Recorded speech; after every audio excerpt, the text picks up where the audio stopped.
আপনি দয়ালু ও পরম দাতা। আমার দোয়াগুলো কবুল করে নিন। আমি যা চাই আপনি তা জানেন। যা আমার জন্য কল্যাণকর তা আপনি ভালো জানেন। আমি আপনার দরবারে হাত তুলেছি, আমাকে খালি হাতে ফিরিয়ে দেবেন না। হে দয়াময়, হে রব, যে দোয়া আমি অশ্রু শুদ্ধ চোখে করছি, সে দোয়া আমার হৃদয়ের গভীর থেকে করছি, সে দোয়া আমি রাতের নিবিড়ে করছি। আপনি সব শুনছেন।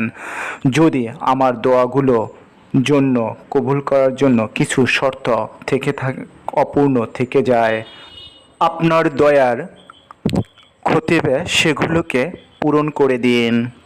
হে পরওয়ারদিগার, আমি যা চাই তা যদি আমার জন্য কল্যাণকর হয় তবে তা দ্রুত কবুল করুন, আর যদি তা আমার জন্য ক্ষতিকর হয় তবে তা বদলে দিন।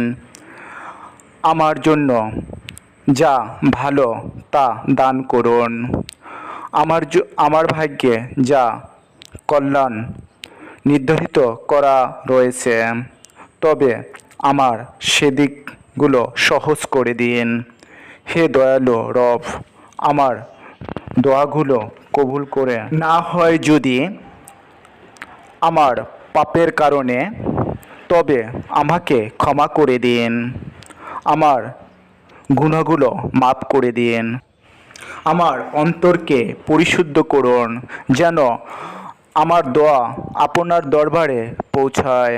হে রব্বুল আলামিন, আমার হৃদয়ের সব প্রার্থনা আপনি জানেন। আপনি আমাকে মনের অজানা দুঃখগুলো জানেন। আমার দোয়া কবুল করুন। আমাকে আপনার রহমতের ছায়ায় রাখুন। আমিন।